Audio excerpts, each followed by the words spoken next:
أعوذ بالله من الشيطان الرجيم بسم الله الرحمن الرحيم وصلى الله على محمد وعلى آله الطيبين الطاهرين الذين أذهب الله عنهم الرجس وطهرهم تطهيرا اللهم صل على محمد وآل محمد ولعنة الدائمة الباقية على أعدائهم ومنكر فضائلهم وغاصب حقوقهم أجمعين من يوم عداوتهم إلى قيام يوم الدين أما بعد عباد الله أوصيكم ونفسي بتقوى الله فإن التقوى خير الزاد وبها المعاد وتنفع يوم لا ينفع فيه مال ولا بنون إلا من أتى الله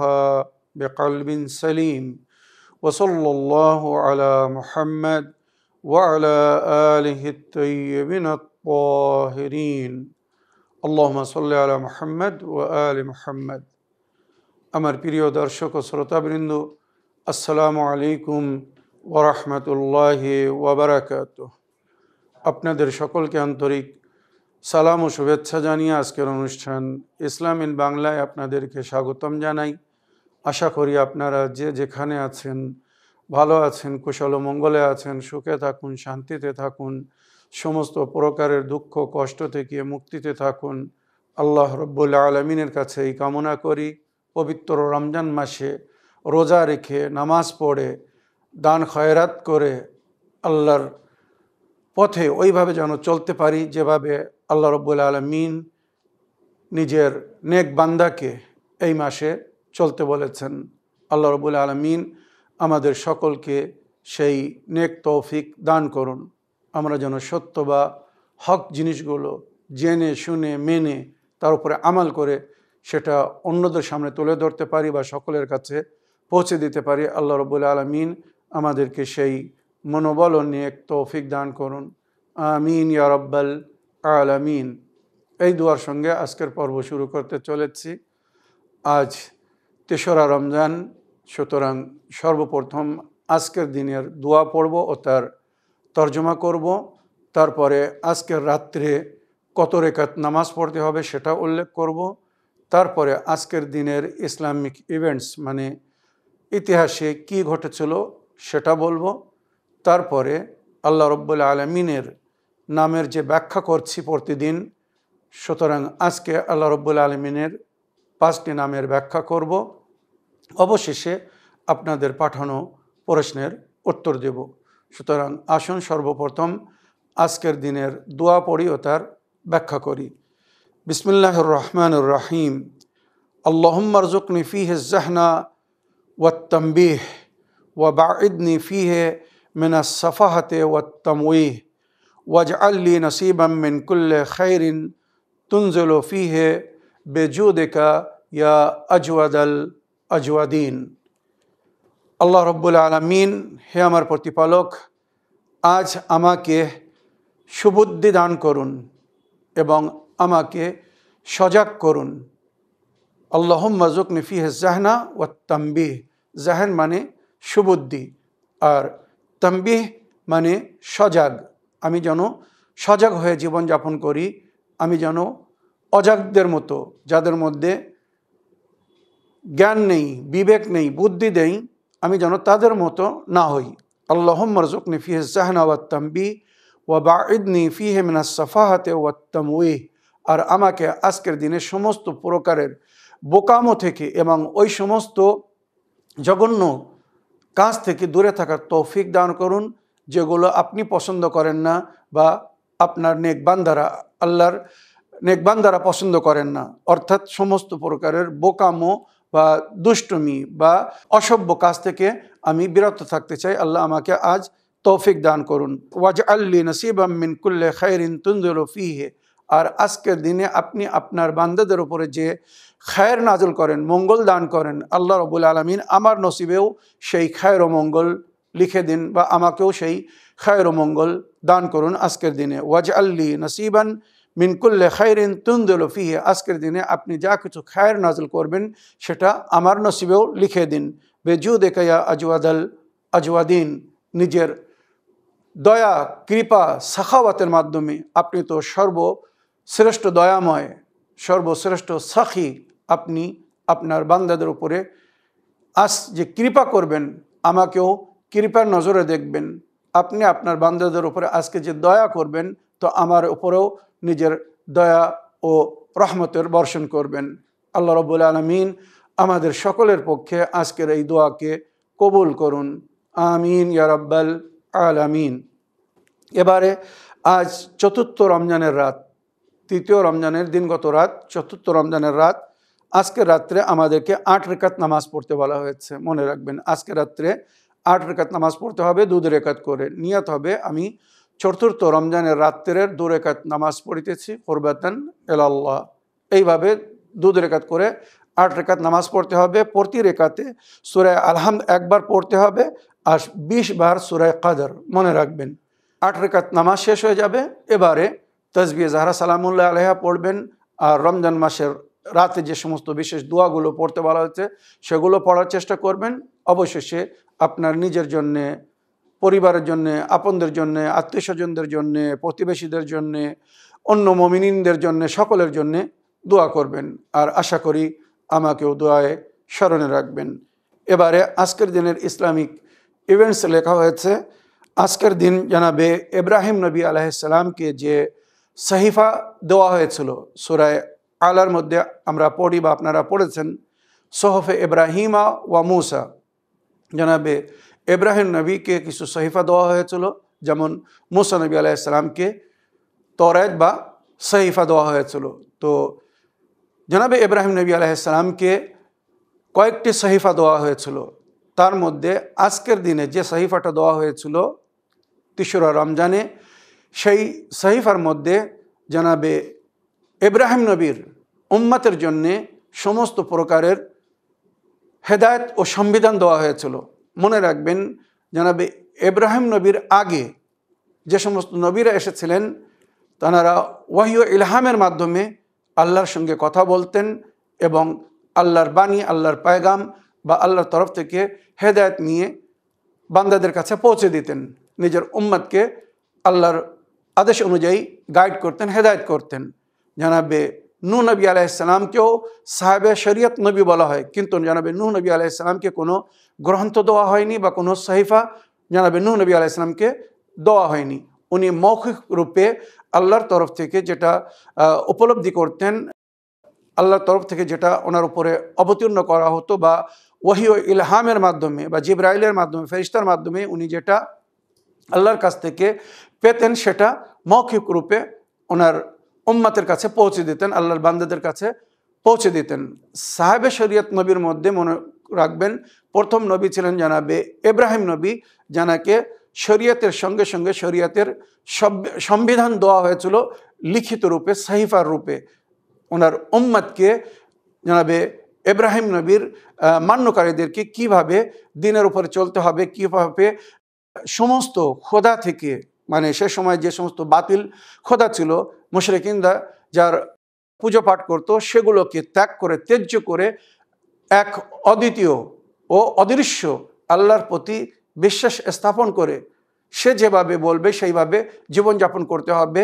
হালাল হারাম বা শরীয়তের অনেক সংবিধান যেগুলো কোরআনের মধ্যে এসেছে, মনে রাখবেন এগুলো এর আগে জানাবে ইব্রাহিম নবীর সহিফার মধ্যে এসেছিল। আর জানাবে ইব্রাহিম নবী প্রথম এমন সাহেবে শরীয়ত নবী ছিলেন যানার দিনকে, মানে মাযহাবকে বা ধর্মকে প্রকাশ্য রূপে, লিখিত রূপে মানে একটা পরিচয় করানো হয়েছিল। আর ওই জন্য জানাবে ইব্রাহিম নবীর দিনকে দিনে হানিফ বলা হয়। আল্লাহর তরফ থেকে তার বান্দাদের জন্য দোয়া সুন্দর একটি দিন বা একটি পদ্ধতি, জীবনযাপন করার একটি নিয়ম শৃঙ্খলা, এরই নাম হচ্ছে দিন। মনে রাখবেন, দিন হচ্ছে আরবি ভাষা, তার যদি আমরা বাংলায় তর্জমা করি তো ধর্ম। আর ধর্ম যদি আরও ব্যাখ্যা করতে চাই তো rule and system of life, জীবনযাপন করার পদ্ধতিকে ধর্ম বলা হয়েছে। যেভাবে আল্লাহ নিজের বান্দাকে দেখতে চায় বান্দা যদি সেইভাবে জীবনযাপন করে, তার মানে সে দিনের উপরে জীবনযাপন করছে, ধর্মের উপরে জীবনযাপন করছে। মনে রাখবেন, কোনো ধর্মে ধার্মিক ব্যক্তি কাকে বলা হয়? যে ওই ধর্মের রুল অ্যান্ড সিস্টেমকে ফলো করে। তো জানাবে ইব্রাহিম নবীর দিনের উপরে যারা ছিল, তাদেরকে ইব্রাহিম নবীর ধর্মের মধ্যে বা দিনের মধ্যে যে রুল অ্যান্ড সিস্টেম দেওয়া হয়েছিল সেগুলো তারা ফলো করতো বা তাদেরকে ফলো করতে হতো।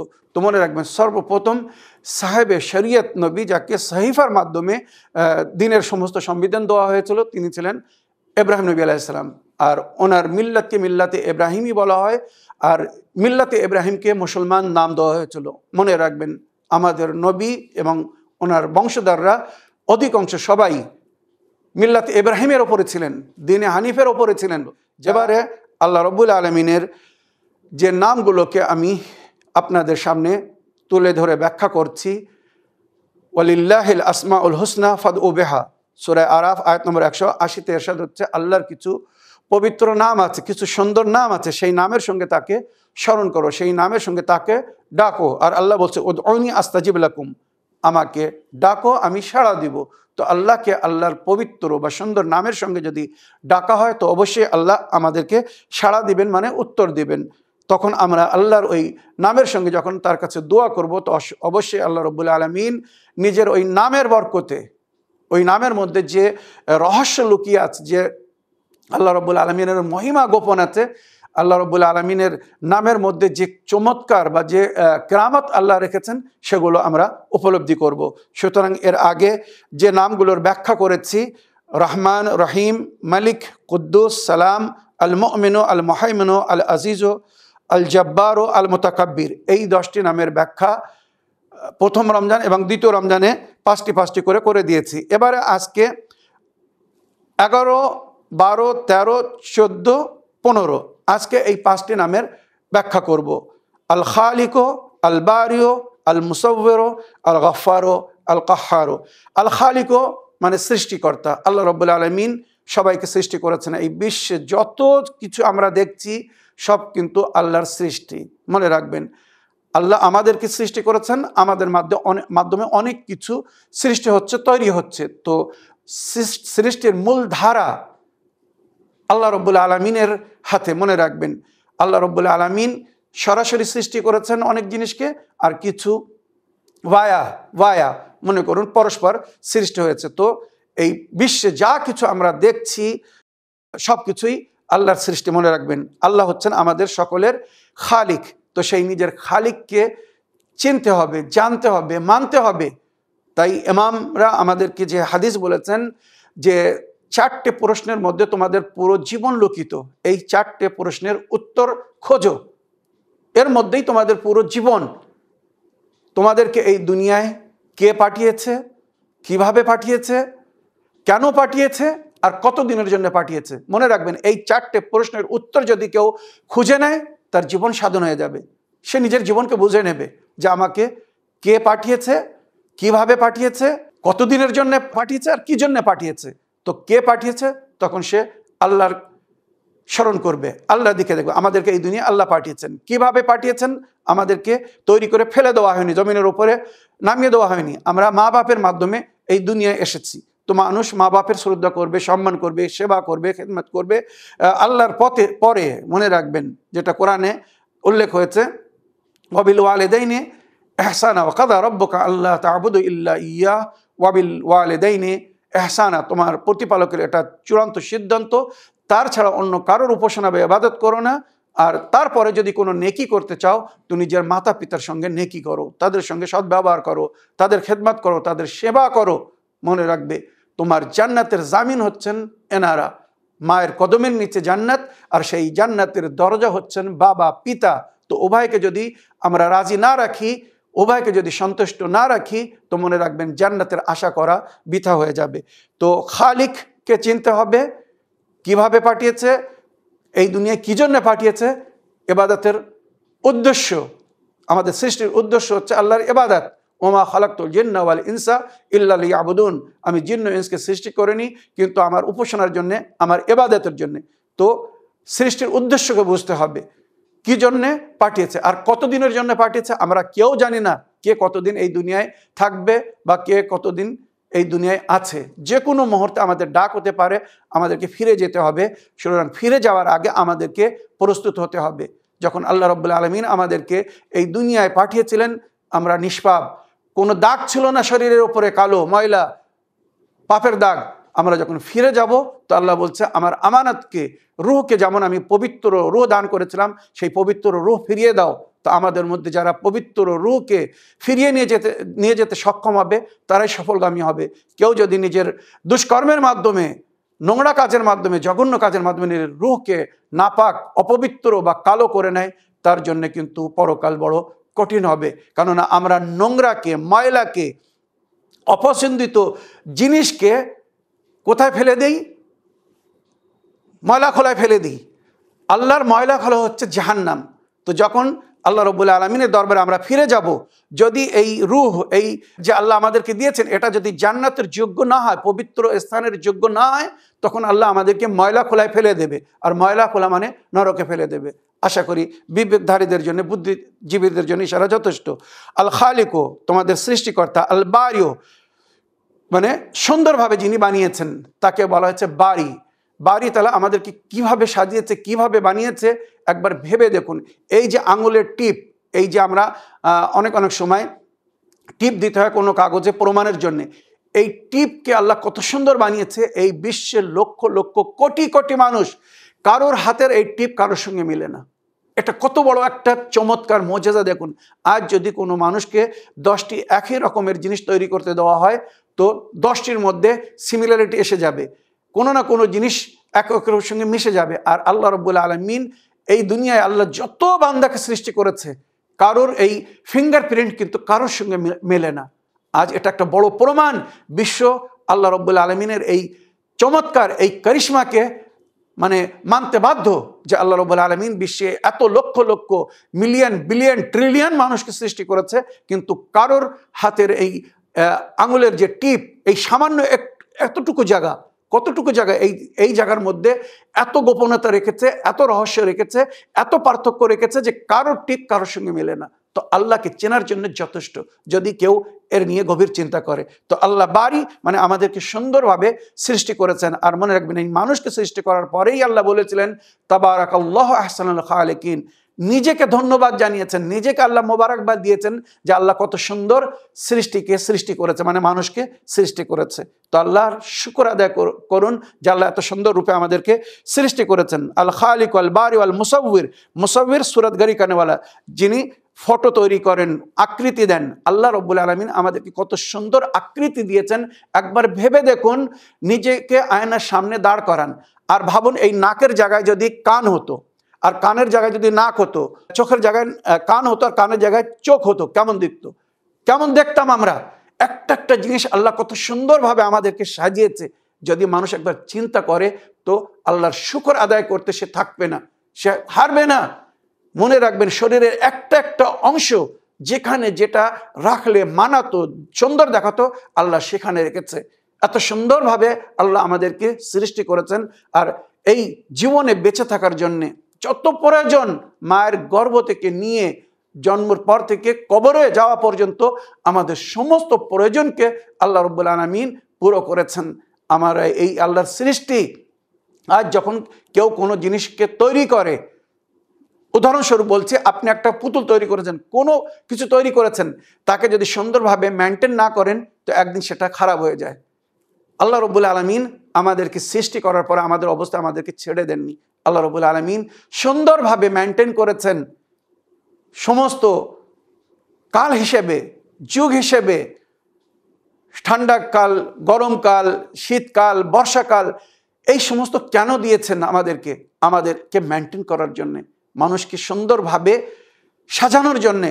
এগুলোর রহস্য যদি বলি অনেক সময়ের প্রয়োজন আছে, শুধু সংক্ষিপ্তে এতটুকু বলতে চাই। আল্লাহ আমাদের মুসাউবির, মুসাউবির মানে যিনি আমাদেরকে এঁকেছেন, বানিয়েছেন, তিনি কত সুন্দর। আল্লাহ জামিলুন ইউহিব্বুল জামাল, আল্লাহ নিজেও সুন্দর আর সৌন্দর্যতাকে পছন্দ করে, তাই আমাদেরকে এত সুন্দর রূপে সৃষ্টি করেছেন। তো এই সমস্ত নামের অর্থ এর মধ্যে গভীরতা আছে ইনশাল্লাহ, যেটা ওয়াদা করেছি রমজানের পরে একটা একটা নামের ব্যাখ্যা করব, তার বিবরণ বলবো, তার ভিতরে কি রহস্য লুকিয়ে আছে আর কোন নামের মধ্যে কি বরকত ফজিলত চমৎকার আছে সেগুলো ইনশাল্লাহ তুলে ধরবো। আল মুসাব্বিরের পরে আল গফফারও, গুনাহ কা বখশনেওয়ালা। আমরা কত ভুল করছি। আজ যদি আমরা কোনো জিনিস তৈরি করি, সে যদি আমাদের ইচ্ছা মতো না চলে, আমরা রাগ করে ভেঙে ফেলে দিই, আমার কাজের না। বা আজ যদি আমাদের আন্ডারে কেউ কাজ করে, উদাহরণস্বরূপ বলছি, গোলামের যখন যুগ ছিল, দাসীদের যুগ ছিল, দাসীরা যদি মালিকের কথা না শুনতো, তাদেরকে শাস্তি দিত, তাড়িয়ে দিত, অনেক সাজা দেওয়া হতো। আল্লাহ রব্বুল আলামিন আমাদেরকে সৃষ্টি করেছেন, জন্ম দিয়েছেন, সমস্ত নেয়ামত দিয়েছেন, তারপরেও যখন আমরা আল্লাহর হুকুমের বিরোধিতা করছি, পাপ করছি, আল্লাহ আমাদেরকে ক্ষমা করছেন। রাওয়াত হিসেবে 1 ঘন্টা না, 24 ঘন্টা 3 দিন পর্যন্ত আল্লাহ মোহলাত দিয়েছে, তওবা করো, তোমার গুনাহকে আমি মুছে দেবো, ক্ষমা করে দেবো। তারপরেও যখন বান্দা তওবা করে না, তখন ফেরেশতাকে বলে এর গুনাহকে লিপিবদ্ধ করে দাও, রেজিস্টার্ড করে দাও।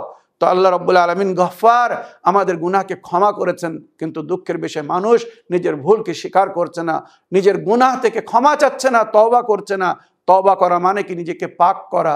ইন্নাল্লাহা ইউহিব্বুত তাওয়াবিন ওয়া ইউহিব্বুল মুতাতাহহিরিন।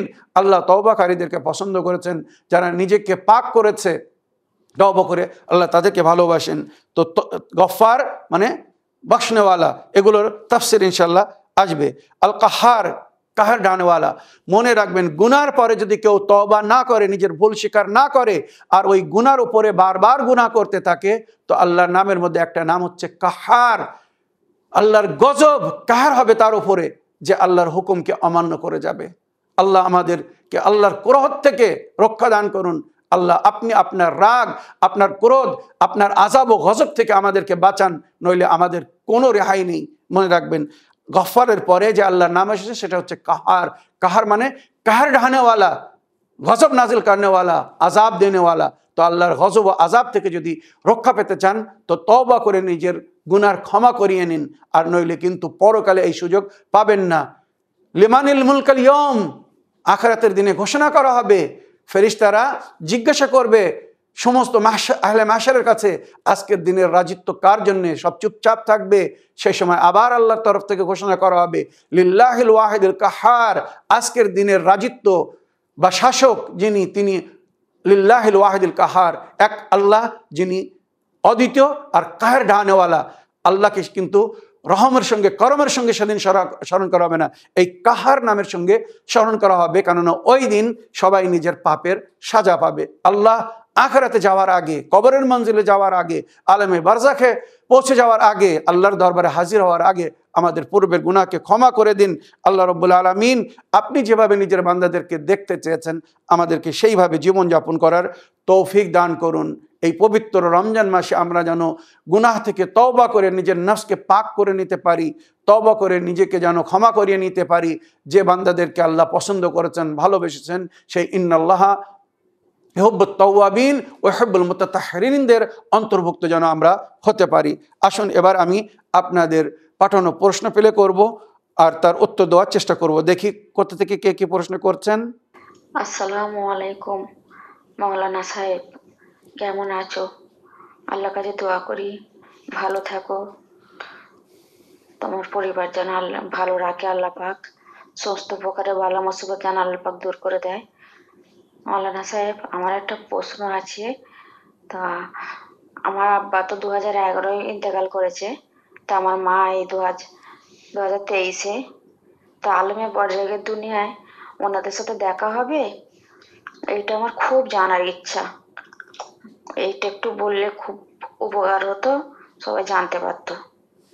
আসসালামু আলাইকুম রহমতুল্লাহ বারকাতুহ। আল্লাহ হাফেজ। ওয়ালাইকুম আসসালাম রহমতুল্লাহি ওয়া বারাকাতুহু। আমার প্রিয় বোন, আপনার ভয়েসমেল বা অডিও রেকর্ডিংয়ের জন্য আপনাকে অসংখ্য ধন্যবাদ জানাই। আপনার পিতামাতার উপরে আল্লাহর রহমতের বর্ষণ হোক। আল্লাহ রব্বুল আলামিন ওনাদের রূহকে শান্তি দান করুন, কবরের মঞ্জিলকে আসান করুন, আলমে বারজাখের সমস্ত কষ্ট থেকে আল্লাহ ওনাদেরকে মুক্তি দান করুন।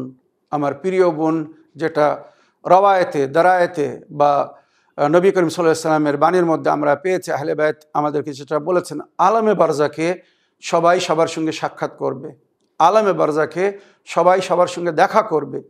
কিন্তু একটা জিনিস যেটা আলামে বারজাখের জন্য বলা হয়েছে, আলামে বারজাখে যারা ওখানে পৌঁছে যাবে তারা কেউ কারোর সাহায্য করতে পারবে না। মনে রাখবেন, আলামে বারজাখে সবাই নিজের সঙ্গে নেকি বা মঙ্গলের অপেক্ষা করবে।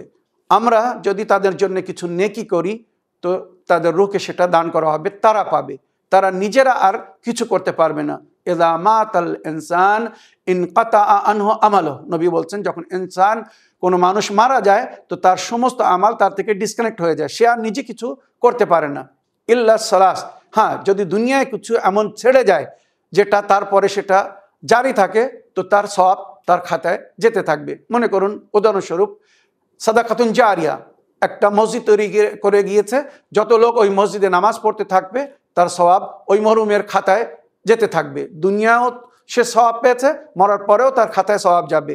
একটা গাছ লাগিয়ে গেছে, ওই গাছের ফল ফুল থেকে যারা লাভবান হবে, এমনকি ওই গাছের ছায়া থেকে ছামা থেকে যদি কেউ লাভবান হয় সে সওয়াব মরহুমের রূপ পাবে। কোরআন কিনে কোথাও দান করে গেছে, হাদিয়া করে গেছে, মসজিদে রেখে গেছে, মাদ্রাসায় দিয়ে গেছে, কোনো মমিনকে পড়তে দিয়ে গেছে, যত মমিন ওই কোরআন পড়বে তার সওয়াব ওই ব্যক্তি পাবে। কোথাও পানির নল লাগিয়ে গেছে, ওয়াটার কুলার লাগিয়ে গেছে, মসজিদে ওয়াটার কুলার লাগিয়ে দিয়েছে, ইমাম বাড়িতে পানির ব্যবস্থা করে দিয়েছে, সাধারণ জায়গায় যেখানে পানির অভাব, পানির কষ্ট, কোনো পানির লাইন করে দিয়েছে, যত লোক ওই পানি পান করবে মরহুম তার সওয়াব পাবে। এগুলোকে সাদকায়ে জারিয়া বলা হয়, মনে রাখবেন, সাদাকাতুন জারিয়া ও আমালুন সালিহ ইউক্তাদাবে, এমন কিছু নেক কাজ উনি করে গেছেন যেটাকে ওনার পরে লোকেরা ফলো করছে।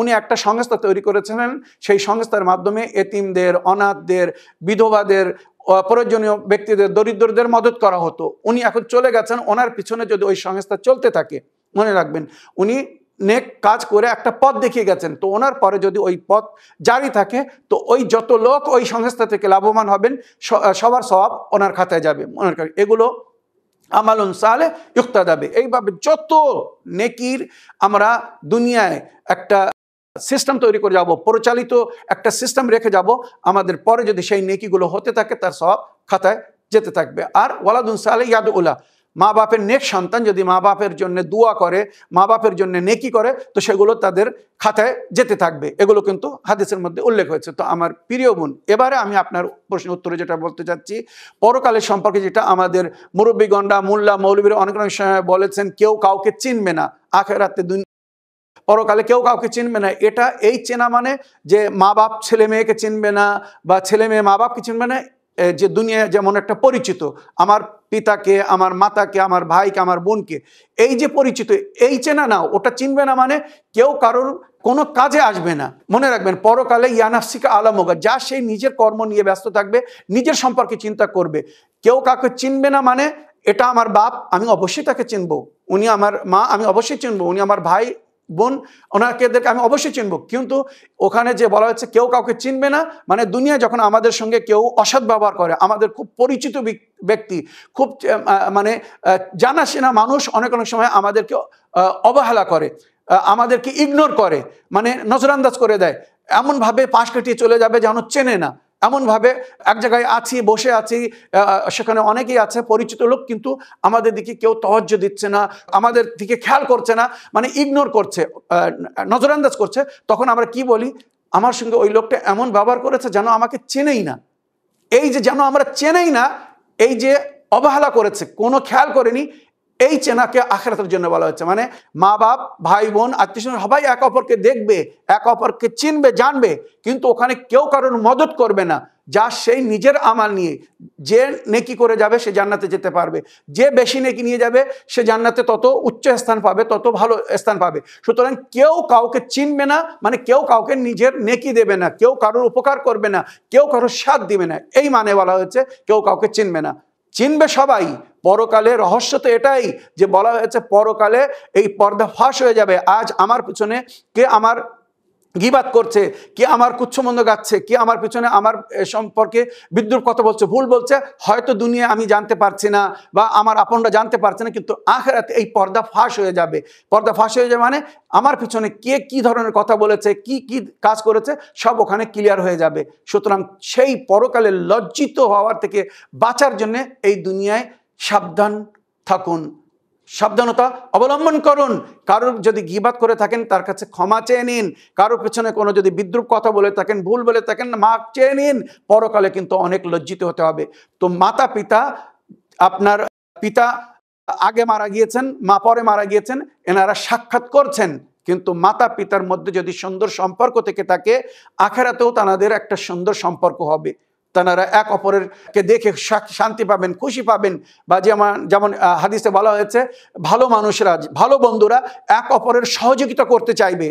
কোনো বন্ধুকে যদি কষ্টে দেখে তো আল্লাহকে বলবে, আল্লাহ আমার এই বন্ধু আমার সঙ্গে দুনিয়ায় খুব ভালো ব্যবহার করেছিল, সমস্ত প্রয়োজনে আমার সাথ দিয়েছিল, দুঃখ কষ্টে আমার পাশে দাঁড়াতো, আল্লাহ আমার নেকি নিয়ে এর মদত করুন, আল্লাহ একে কষ্ট থেকে মুক্তি দান করুন। তো আল্লাহ তার নেকি নেবে না, মনে রাখবেন, আল্লাহ তার কোনো নেকি নেবে না।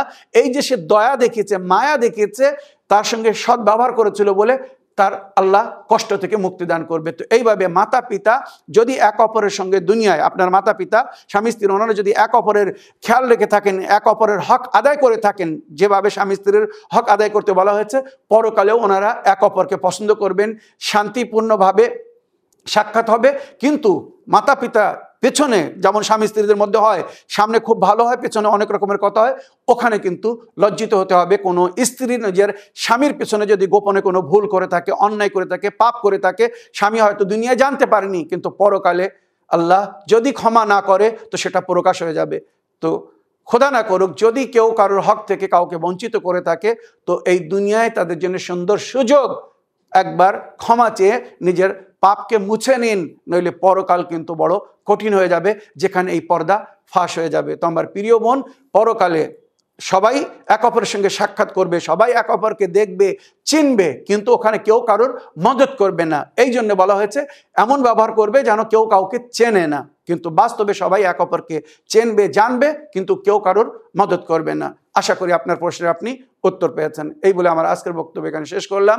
ওয়া আখিরু দাওয়ানা আলহামদুলিল্লাহি রাব্বিল আলামিন। ওয়াসসালামু আলাইকুম ওয়া রাহমাতুল্লাহি ওয়া বারাকাতুহু।